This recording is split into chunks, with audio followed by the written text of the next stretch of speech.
Hello good morning, कैसे हो? Welcome to back my channel. आज आए हैं वापस अपने चैनल पे। थोड़ा थोड़ा प्रैक्टिस कर रहे हैं, सपोर्ट करना।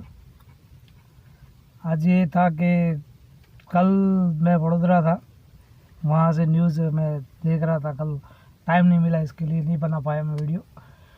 मतलब इसके भाई समझ लो कि हालत बहुत ख़राब है लोगों की। कल मैं वहाँ देख रहा था भाई, एक ताइवान और बैंकॉक उस साइड जो 7.3 का भूकंप आया है। मतलब हमारे यहाँ पे भी इतना नहीं था, उतना उससे ज़्यादा वहाँ पे था। देखते देखते कई बिल्डिंगे, कई रास्ते फट गए, गिर गए, कई लोग घर से बेघर हो गए। और संख्या तो मतलब वहाँ की सरकार डिक्लेयर नहीं कर रही है, और कम से कम 50,000 समथिंग आदमियों की डेथ हो सकती है।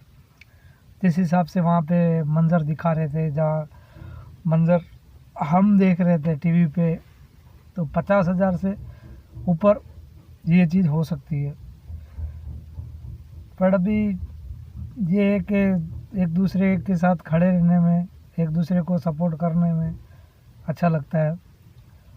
और हम तो यहाँ से वहाँ जा नहीं सकते, बट हम उन लोगों के लिए प्रार्थना कर सकते हैं कि जितने भी बेघर हुए हैं, जितने भी परिवार ने अपने सदस्य खोए हैं, उन सबको ऊपर वाला अपने जगहों पे बिठाएं, अपनी जगह में उसको। हम हिंदू है तो हम हिंदू के हिसाब से बोलते हैं कि भाई એને સ્વર્ગ મળે। અને જેટલા પણ પરિવારો વિહોણા થયા છે એમને સરકાર તરફથી ને જેટલા પણ ત્યાંની સંસ્થાઓ છે અને જેટલી પણ ત્યાંની એજન્સીઓ છે તે તાત્કાલિક ધોરણે સરકારોની મદદથી તેમને રહેઠાણ, ખાવા પીવામાં હેલ્પ કરે। અને આગ્રહ એ પણ રાખું છું અમારા માનનીય શ્રી વડાપ્રધાન નરેન્દ્ર મોદી સાહેબથી કે આપણો ધર્મ છે હિન્દુ ધર્મ, એમાં કહે છે ને કે ભાઈ તમે ખાઓ છો તો બાજુવાળાને ખવડાવો। તો અત્યારે એ લોકો ઉપર વિકટ પરિસ્થિતિ છે, તો હું એમ નથી કહેતો કે બધા કરીએ છીએ, બટ જેનાથી જે થતું હોય એ કરે। અને ખાસ કરીને આપણા શ્રી માનનીય શ્રી વડાપ્રધાન સાહેબ નરેન્દ્ર મોદી સાહેબને વિનંતી છે કે થોડુંક એમના સામે જોજો અને એમના માટે પ્રાર્થના પણ કરજો, અને એમને આપણા ભારત તરફથી જે પણ સહાય થતી હોય તે પણ કરજો, એવી હું પ્રાર્થના કરું છું। અને કંઈક એવા માણસો છે કે જે બિચારા ઘર બહાર આ તે પોતાનું વિરાસતથી સંભાળીને બેઠેલા, આપણા જેવા રોજનું ખાવાવાળા, રોજનું કમાવાવાળા કેટલા પબ્લિક હોય છે ત્યાં। તો આપણે તો બસ પ્રાર્થના કરી શકીએ ને, આપણે જઈ નથી શકતા ત્યાં કને। તો 7.3નો છે ત્યાં ભૂકંપ એમ કહે છે। મેં કાલ લાઈવ દ્રશ્યો જોયા ને ત્યાં ટીવીમાં, તે હોટલમાં મેં ત્યારે બેઠા હતા, ત્યારે એમ લાગ્યું યાર કે ભાઈ તમે બધાથી જીતી શકો, બધાથી મળી શકો, બધાને તમે હરાવી પણ શકો, પણ એક જ છે કે કુદરત, એને તમે નથી હરાવી શકતા, નથી જીતી શકતા, નથી જોઈ શકતા, નથી મૂકી શકતા। એટલે એક વસ્તુ તો સમજમાં આવી કે કુદરતની આગળ કોઈ છે નહીં અને થઈ નહીં શકે। જ્યાં કુદરતને જે કરવું હશે એ કરી જ શકશે। એને તમે ગમે એટલી સેફટી બેલ્ટ, સેફટી રાખો કે સેફટી પાવર બનાવો, સેફટી જેટલા પણ તમને બનાવો એટલે તમે તો બનાવી શકો, ગમે એ સરકાર, ગમે એ માણસો। પણ જ્યારે કુદરત તમારી પાસેથી લેવાનું ચાલુ કરે છે ને, ત્યારે કાંઈ વધવા નથી દેતી, એ તો ફાઇનલ છે। કુદરતનું સમજી લો મીઠી નજર હોય ત્યાં સુધી સારું છે બધાને। અમે મીઠી નજર જ રાખે બધા ઉપર, બધા દેશો ઉપર, A to Z। અને અમુક આપણે જોઈએ છીએ એટલું તો બહાર જેટલી હાલત ખરાબ છે એટલી ભારતમાં નથી, એટલું સારું છે। રોજનું ખાઓ છો, રોજનું કમાઓ છો, એમાં મજા છે। પણ જેટલી બારે હાલત જેટલી ખરાબ છે ને માણસોની, એટલી હાલત તો મને નથી લાગતું ક્યાં ખરાબ હશે। કઈ જગ્યાએ આપણે જોઈએ છીએ ધડાકા ભડાકા, કાંઈ યુદ્ધ ચાલે છે, કાંઈ ચાલે છે, કાંઈ શું ચાલે છે, કાંઈ નક્કી નથી થતું ભાઈ। એટલે કુદરતને હંમેશા સલામ કરો, કુદરતની સામે હંમેશા ઝૂકીને રહો, કુદરતની અગેન્સ્ટ જાઓ નહીં। કુદરત જેમ કહે છે એમ જ કરો, નેચર સાથે રહો, તો કુદરત તમારી સાથે રહેશે। કુદરતને તમે છેડશો તો કુદરત એક ઝટકામાં બધું લઈ લેશે, એ ફાઇનલ છે.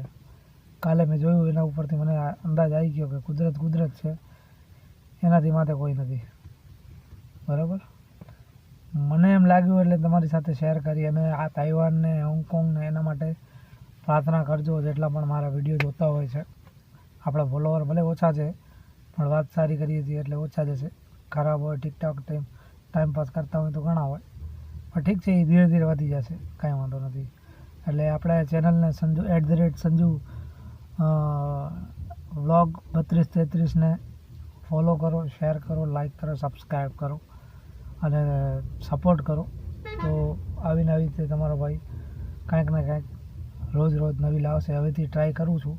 હા, બારે ગયો ત્યારે હું નથી નક્કી કરતો, પણ ડેલી અહીંયા આવીશ તો ડેલી મારો એક વ્લોગ આવશે, એની હું પૂરી ખાસ ધ્યાન રાખીશ. બરાબર ને? બાકી તો જોઈએ, કુદરત છે, કુદરતની આગળ કોઈ નથી, એ સમજાઈ ગયું મને. પહેલે સમજાતું તો અત્યારે વધારે સમજાઈ ગયું કે આટલી હાય કરીએ છીએ આપણે, એટલે હાય તો કરવાથી કાંઈ મતલબ જ નથી. કુદરતને દેવું હશે તો બધું દઈ દેશે. આપણે કહીએ છીએ ને કે ઓલો સૂતો તો ને દીધું, ભાઈ એના કર્મમાં હતું, સૂતો તો દીધું, કાંઈ એમને નથી દીધું, એ લખાયું છે એના કર્મમાં છે. એટલે આપણા જેટલા પણ મિત્રો છે એટલે હું કહીશ કે ભાઈ હાય ઓછી કરો, કુદરતની સાથે રહો, કુદરતને નમીને રહો, તો કુદરત તમારી સાથે હંમેશા સારું કરશે અને સારું રહેશે. એટલે હાય કરવાનું મૂકી દો, કાંઈ મતલબ નથી. જિંદગી તરત પૂરી થઈ જવાની છે, એ ફાઇનલ છે. એટલે મહેરબાની કરીને કોકને હેરાન નહીં કરો, કોક સાથે છેતરપિંડી નહીં કરો, કોકનું લુખ્ખા તરીકે ચટવીને ખાઈ ન લો. તમે કોકને ખવડાવી ન શકો તો કાંઈ નહીં, પણ તેનું ખાવાનું તમે છીનવી ન લો. કેમ કે અમે અત્યારે તમારી તાકાતના બળથી તમે છીનવી લેશો, પછી જ્યારે તમારા ચક્ર ફરશે ને ત્યારે કુદરત તમારા કને હશે ને એ લઈ લેશે.